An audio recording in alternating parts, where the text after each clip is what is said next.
अस्सलाम वालेकुम dear students.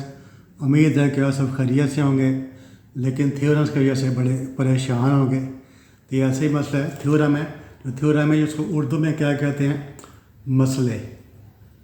Theorem को उर्दू में मसले कहते हैं। तो ये स्टूडेंट्स के लिए मसला ही रहता है, इसलिए कि इसको कोई भी टीचर ज़्यादातर टीचर अच्छे तरीके से नहीं समझाते। तो स्टूडेंट को समझ नहीं आती है, इसलिए उनको याद करने में बड़ी मुश्किल पेश आती है। तो इसलिए इसको स्टूडेंट मसला से बहुत बड़ा मसला समझते हैं।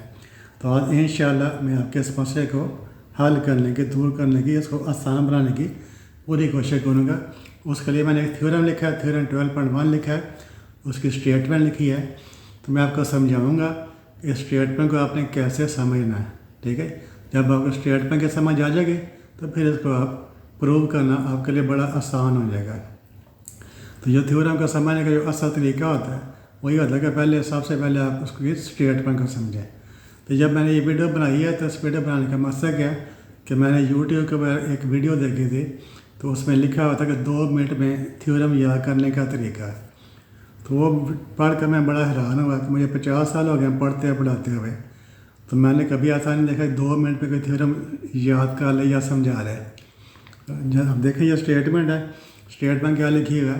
The measure of a central angle of a minor arc of a circle is double that of the angle subtended by the corresponding major arc. और आप ये स्टेटमेंट को याद करें, इसको स्टेटमेंट को याद करने में 2-3 मिनट लग जाएंगे। तो फिर सारे थ्योरम को समझना, याद करना 2 मिनट में मुमकिन नहीं है। तो ये सबसे बड़ा झूठ है। इसलिए इस तरह के जब कोई वीडियो देखते हैं कि 2 मिनट में थ्योरम याद करने का तरीका, तो बिल्कुल फ्रॉड होता है। तो आप ऐसी वीडियोस के ऊपर अपना टाइम वेस्ट मत किया करें। तो सबसे पहले जो थ्योरम को याद करने का समझने का तरीका क्या है कि सबसे पहले आपने स्टेटमेंट याद करनी है। जो भी थ्योरम आपने करना है, सबसे पहले आपने उसकी स्टेटमेंट को अच्छे तरीके से याद करना है। 2-3-4 मिनट लगेंगे, आपको स्टेटमेंट इंशाल्लाह याद हो जाएगी।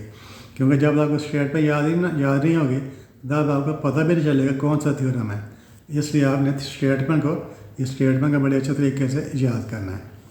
जब स्टेटमेंट याद होगी या तो उसके बाद आपका जो सबसे जो ज़रूरी चीज़ होती है वो क्या होती है? आपका प्रीवियस नॉलेज होता है।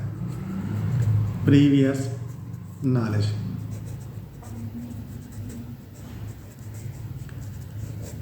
तो इस थ्योरम को प्रूव करने के लिए आपका जो प्रीवियस नॉलेज है वो क्या होना चाहिए? आप देखिए स्टेटमेंट पढ़ते हैं, फिर आपको पता चलता है कौन कौन सी चीज़ों को आपको पता होना चाहिए।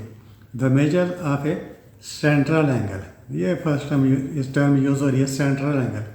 तब आपको पता होना चाहिए कि सेंट्रल एंगल क्या होता है। ठीक है, तो सेंट्रल से क्या होना? सेंट्रल से हमें कुछ आइडिया होगा कि इसका ताल्लुक सेंटर से होगा। ठीक है, सेंटर से हमें कुछ आइडिया होगा कि इसका ताल्लुक सेंटर से होगा। Central angle of minor arc of a circle. तो सबसे पहले क्या करना है? आपने सर्कल बनाना है। यहाँ सर्कल मैंने बनाया हुआ है। अब इसका सेंटर ले लेते हैं, या इसका हमने सेंटर ले लिया, सेंटर मार्क कर लिया, वो इसका सेंटर है। इसको कोई नाम दे लेते हैं, सपोज इसका ओ, सेंटर को ओ के साथ लेबल कर लेते हैं। ठीक है, अब सेंट्रल एंगल क्यों सा होता है? The angle made at the centre of the circle. Circle के सेंटर पर जो एंगल बनता है उसे कहते हैं सेंट्रल एंगल। अगर आपको इतना पता है, ठीक है, तो फिर आपको समझने में, थ्योरम को प्रूव करने में आसानी होगी। तो सबसे पहले आपने ये याद करना है कि सेंट्रल एंगल कौन सा होता है। तो सर्कल के सेंटर पर जो एंगल बनता है उसे हम कहते हैं सेंट्रल एंगल। फिर अभी मैं इसको बना कर दिखाता भी हूँ कहाँ पर बनना है, अभी सारा थ्योरम पढ़ लें। तो सबसे पहले जो टर्म है सेंट्रल एंगल है, तो वो क्या होता है? Angle made at the centre of the circle, यहाँ पर जो एंगल बनेगा। फिर अब दूसरी टर्म है वो कौन सी है? Minor arc. माइनर का होता है छोटा, स्मॉलर। माइनर में छोटा या स्मॉलर। आर्क कैसे कहते हैं? ए पार्ट ऑफ दिस सर्कमफ्रेंस। ये जो सर्कल है, इसका जो लेंथ है इसे हम कहते हैं सर्कमफ्रेंस ऑफ दिस सर्कल। ठीक है, तो ये टोटल जो लेंथ है इसकी सर्कमफ्रेंस है, तो इसके पार्ट ऑफ द सर्कल। ठीक है, part of the circumference. Circumference का जो कुछ हिस्सा होता है उसे हम कहते हैं आर्क। सर्कमफ्रेंस का कुछ हिस्सा ले लें, उसे हम कहते हैं आर्क। माइनर आर्क है, इसका छोटा हिस्सा लेंगे, स्मॉलर पार्ट लेंगे। सपोज हमने यहाँ से पॉइंट ए ले लिया और यहाँ पर हमने पॉइंट बी ले लिया, पॉइंट ए बी। ठीक है, तो ये वाला जो हिस्सा ए से लेकर बी तक, ये टोटल सर्कल, ये टोटल सर्कमफ्रेंस है। अब टोटल में से हमने थोड़ा सा हिस्सा लिया है, छोटा हिस्सा लिया हमने, ठीक है। ये वाला जो पार्ट है, ये वाला सर्कल का, इसे हम कहते हैं minor arc. This is the A B जो है, इसे कहते हैं माइनर आर्क। इसको लिखते कहते हैं आर्क ए बी लिखेंगे, ए बी के बाद ये वाला आर्क का सिंबल है, ये वाला, इसका पढ़ेंगे आर्क ए बी, ठीक है। तो पहले आपको पता चल गया कि सेंट्रल एंगल कौन सा होता है। सेंट्रल एंगल ऐसा एंगल जो सर्कल के सेंटर पर बनता है। और माइनर आर्क कौन सी होती है, जो सर्कमफ्रेंस है इसका जो छोटा हिस्सा होता है, थोड़ा सा हिस्सा होता है, उसे हम कहते हैं minor arc of a circle is double. ये क्या है, डबल है। किससे डबल है, that of the angle subtended by the corresponding major arc. अब कॉरस्पॉन्डिंग मेजर आर्क कौन सी है, इसका भी पता चाहिए। तो मेजर का क्या मीनिंग होता है, बड़ा या लार्जर। मेजर मीन बड़ा या लार्जर। तो मेजर आर्क से क्या नाम है, लार्जर, बड़ी आर्क या लार्जर आर्क, ठीक है। तो कॉरस्पॉन्डिंग से क्या नाम है, ये देखें ए बी क्या है, माइनर आर्क है। तो ये बाकी जो हिस्सा ये वाला, वो इसकी कॉरस्पॉन्डिंग मेजर आर्क हो गई। A B is the minor arc of the circle. जो बाकी है ये वाला ऊपर वाला जो हिस्सा, ये वाला, इसे हम कहेंगे कॉरस्पॉन्डिंग मेजर आर्क। तो ये क्या लिख लेते हैं यहाँ पर, this is the corresponding major arc, ठीक है, कॉरस्पॉन्डिंग मेजर आर्क। अब देखें तो कौन सा, ये देखें क्या लिखा हुआ है, is double that of the angle subtended by the corresponding major arc. ये जो मेजर आर्क है, अब देखें ये माइनर आर्क है ना, माइनर आर्क ये इसको ए और बी को मिला दें। ये जो माइनर आर्क है, ए को भी मिला दें आप ओ सेंटर के साथ, ए को मिला दिया सेंटर के साथ, बी को भी मिला दिया सेंटर के साथ, ठीक है। अब ये जो आर्क है, ये सेंटर के बाद ये वाला एंगल बना रही है। मार्क जो आर्क ए बी है, minor arc A B, centre के ऊपर कौन सा एंगल बना रही है, एंगल ए ओ बी बना रही है। तो angle A O B, angle A O B is the central angle. Central angle क्यों है, इससे कि यह एंगल सेंटर के ऊपर मारा है। तो angle A O B is the central angle made by या सबटेंडेड बाय। सबटेंड लिखा हुआ है, क्या लिखा हुआ है, सबटेंड। सबटेंड का मतलब मेक, बनाना। तो एंगल, ये वाला एंगल जो है A O B is the central angle subtended by, क्या लिखे, A O B is the central angle subtended by the minor arc A B.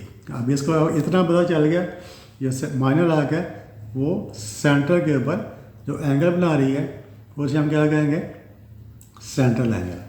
अब इसका जो कॉरस्पॉन्डिंग एंगल है सबटेंडेड बाय द कॉरस्पॉन्डिंग, ये एंगल क्या लिखा, angle subtended by the corresponding. ये जो मेजर आर्क है, ये इसका जो एंगल है वो कौन सा एंगल बना रही है। तो मेजर आर्क के ऊपर आप कोई पॉइंट ले लें, मेजर आर्क के ऊपर कोई पॉइंट यहाँ पर पॉइंट ले लिया, ठीक है, ये पॉइंट सपोज बी ले लिया। अब बी को आप मिला दें, ठीक है, मेजर आर्क के ऊपर आपने कोई सा पॉइंट बी ले लिया यहाँ पर। अब बी को मिला दें किसके साथ, ए के साथ। बी को मिला दिया हमने ए के साथ, और फिर बी को मिला दिया बी के, सॉरी ये ए बी तो पहले से मौजूद है, तो इसका कोई और पॉइंट नाम लिखें, सी लिख लें, इसका नाम सी लिख लेते हैं, सी। तो सी का हमने मिला दिया ए के साथ, और फिर सी को मिला दिया आप बी के साथ।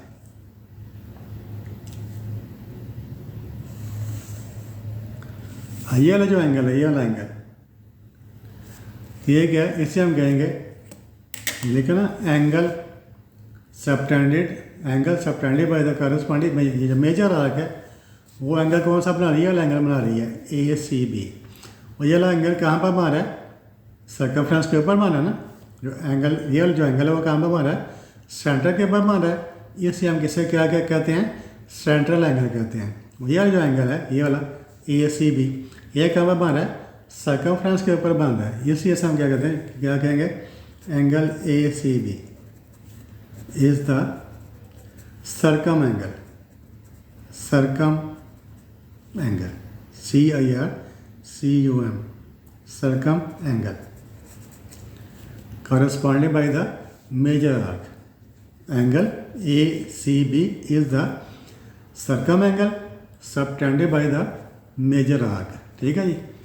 तो ये चीज़ जो प्रीवियस नॉलेज है उसमें ये चीज़ें आपको पता होना चाहिए। तो पहले आपको क्या पता होना चाहिए कि सर्कल का जो माइनर आर्क कौन सी होती है। ये जो सारा सर्कल, ये सर्कल की सर्कमफ्रेंस है, इसका जो छोटा हिस्सा होता है उसे हम कहते हैं माइनर आर्क, और जो बाकी हिस्सा बन जाता है उसे हम कहते हैं कॉरस्पॉन्डिंग मेजर आर्क। उसके बाद सेंट्रल एंगल क्या होता है कि सेंटर पर जो एंगल बनता है, the angle made by the arc at the centre of the circle, उसे कहते हैं सेंट्रल एंगल। जो एंगल बनता है कहाँ पर, सर्कमफ्रेंस के ऊपर जो एंगल बनता है उसे हम कहते हैं सर्कम एंगल। ये चीज़ों का आपको पता नहीं है। आप देखें दोबारा पढ़ें, the measure of a central angle, central angle का हमें पता चल गया, माइनर आर्क का भी पता चल गया, is double that of angle subtending by the corresponding. तो मेजर आर्क का भी पता चल गया, जो मेजर आर्क बनाती है, जो एंगल बनाती है उसे हम कहते हैं, क्या कहते हैं, सर्कम एंगल। ठीक है, इन चीज़ों का हमें पता चल गया। जब ये चीज़ों का आपको पता होगा तो फिर आपको थ्योरम को समझने में और उसे याद करने में आसानी होगी। आपको रट्टा नहीं लगाना पड़ेगा, आपको बोलेगा नहीं। जब ये उसको आप समझ लेंगे, समझ के याद करेंगे, फिर आपको बोलेगा नहीं। अब जो नेक्स्ट स्टेप है वो क्या होता है, गिवन और प्रूफ। जो नेक्स्ट स्टेप आपने क्या करना होता है, गिवन और टू प्रूव, ये नेक्स्ट स्टेप होता है। ये दो चीज़ें आपने लिखनी होती हैं। अब देखें स्टेटमेंट को समझाना, जब स्टेटमेंट को समझ लिया तो साथ उसके डायग्राम भी बन गई है। जब भी थ्योरम का आपने प्रूव करना है, सबसे पहले हमने क्या करना होता है, डायग्राम बनानी होती है। ठीक है, तो स्टेटमेंट का समझा, स्टेटमेंट समझने कैसे, साथ ही आपकी उसकी डायग्राम भी बन गई है। आपने नेक्स्ट स्टेप क्या होता है, क्या करना होता है, आपने लिखना, क्या लिखना होता है, गिवन लिखना होता है और टू प्रूव लिखना होता है। अब गिवन का कैसे पता चलेगा, टू प्रूव का कैसे पता चलेगा। जो भी आपको स्टेटमेंट दी होती है ना, आपकी थ्योरम की स्टेटमेंट दी होती है, तो उसमें या तो इज लिखा होता है या आर लिखा होता है। दरमियान में या एंड पर क्या लिखा होता है, इस या आर। तो इससे पहले जो स्टेटमेंट होती है वो क्या होती है, गिवन होती है। ठीक है, इस ये the measure of central angle of a minor arc of a circle, ये वाला क्या है, गिवन है। ये क्या है, गिवन है। इसके बाद वाली जो स्टेटमेंट है वो क्या होता है, टू प्रूव होती है। Is double that of the minor is the that of the angle subtending by the corresponding major arc, ये हमने प्रूव करना है। ठीक है, तो स्टेटमेंट के पहले शुरू में इससे पहले वाली the measure of central angle, तो क्या लिख लेंगे, angle A O C is the central angle and angle A B C is the circum angle. ठीक है, the measure of central angle of a minor arc of circle, तो ये given है। तो गिवन में क्या लिखेंगे, ये यहाँ से देखकर लिखेंगे, angle A O B is the, angle A O B is the central angle, और साथ ही क्या बन गया, सर्कम एंगल बन गया, and angle A C B is the circum angle. ये गिवन हो गया। ठीक है, the measure of a central angle of a minor arc of a circle, ये गिवन है। तो डायग्राम को देखकर हम लिख देंगे कि angle A O B is the central angle and angle A C B is the corresponding circum angle, ये गिवन है। अब इस के बाद जो स्टेटस का ये प्रूव है, double that of the angle subtending by the corresponding, यानी ये वाला जो एंगल है, ये वाला एंगल इस एंगल का डबल है, ये वाला एंगल इस एंगल का डबल है। तो क्या लिखेंगे, तो angle A O C, angle क्या लिख देंगे, angle A O B, angle A O B क्या लिखेंगे, यह जो एंगल है इस एंगल का जो सेंट्रल एंगल है, यानी जो सेंट्रल एंगल है, क्या लिखा है, जो सेंट्रल एंगल है वो दूसरे एंगल का जो सर्कम एंगल है उसका डबल है। क्या लिखेंगे, एंगल ए ओ बी, जो टू प्रूव है इसमें क्या लिखना है, एंगल ए ओ यानी सेंट्रल एंगल, या यूँ लिख लें, central angle, central angle is equal, double का मतलब टू टाइम्स, डबल में टू टाइम्स सर्कम एंगल। तो ये जो पॉइंट से आप कुछ भी लिख सकते हैं, ए बी सी, ए बी, ए यहाँ पर लिखा है, बी यहाँ पर लिखा है, सी या बी यहाँ पर लिखा है, सी यहाँ पर, जो बुक में है उससे यहाँ पर बी लिखा हुआ है, तो यहाँ पर सी लिखा हुआ है। तो पॉइंट्स आप जो मर्जी लिख लें।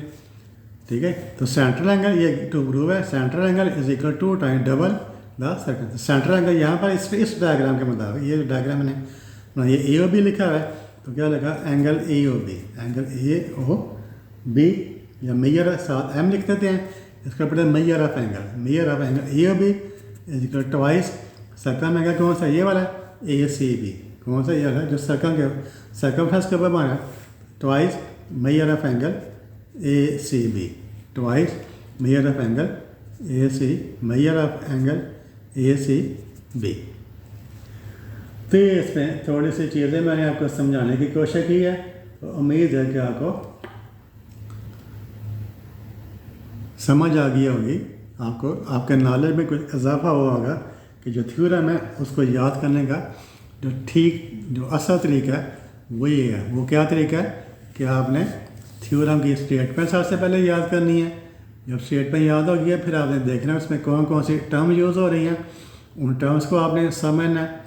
जब वो टर्म्स याद हो गई हैं वो आपका प्रीवियस नॉलेज है, ठीक है। सेंट्रल एंगल का आपको पता नहीं है सेंट्रल एंगल कौन सा होता है, माइनर आर्क कौन सी होती है, मेजर आर्क कौन सी होती है, जो कॉरेस्पॉन्डिंग एंगल यानी सेकंड एंगल कौन सा होता है, ठीक है। इन चीज़ों का आपको प्रीवियस नॉलेज है। फिर हर थ्योरम के दो ऐसे होते हैं, इससे पहले वाली जो स्टेटमेंट होती है, इससे पहले जो वो क्या होती है गिवन होती है, और इसके बाद वाला जो हिस्सा होता है वो क्या होता है टू प्रूव होता है। तो स्टेटमेंट को पढ़ कर समझ कर यहाँ से आपने आसानी से डायग्राम बना लेनी है। जब डायग्राम बन गई है फिर आपको गिवन लिखने में भी आसानी होगी और टू प्रूव लिखने में भी आसानी होगी। जब ये चीज़ें लिख ली हैं उसके बाद अगर कोई कंस्ट्रक्शन हो, उसके बाद अगर कोई कंस्ट्रक्शन हो तो फिर वाली कंस्ट्रक्शन लिखनी होती है।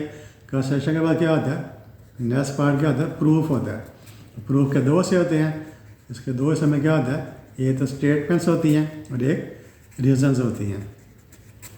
तो इस वीडियो में मैं सिर्फ इतनी बात आपका समझाना था। जो आने वाली जो वीडियोज़ है नेक्स्ट वीडियोज़ है उसमें पूरा थ्योरम उसको तसल्ली के साथ डिटेल के साथ समझाऊंगा और आपको समझते हैं कि आपको ये वीडियो पसंद आई है, आपका नॉलेज में कुछ इजाफा हुआ है, आपका वक्त ज़ाया नहीं हुआ, तो आपसे रिक्वेस्ट है मेरे चैनल को सब्सक्राइब कर दें, वीडियो को लाइक कर दें, अपने दोस्तों के साथ इस वीडियो को शेयर करें ताकि सभी लोग इस वीडियो से फ़ायदा उठा सकें। तो thank you for watching this video. अल्लाह हाफिज़।